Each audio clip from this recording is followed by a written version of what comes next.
Мынау жаңа көрсеткен жаңғағым, осыны мен кесіп жатырмын. Осыны 3 мм қалыңдықта шанаққа ыңғайлап кесеміз. Мына жағы өте тегіс болу керек. Кеттік ал.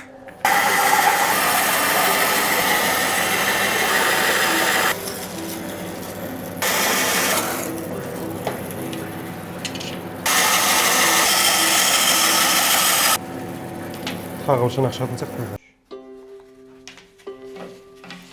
Жалпы мына станокты айтып кетейін. Бұл ленточный пила деп аталады. Мынау не нәрсе деп кейбір адамдар сұрайтын шығар.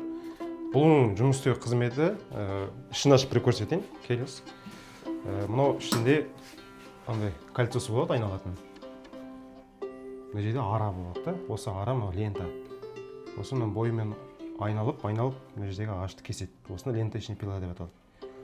Мына станокты мен 2018 жылы алдым да. Енді 7 жыл болды қолданып келе жатқанда. Күтіп ұстаса, негізі бұл жақсы жұмыс істей береді. Қысқаша осы.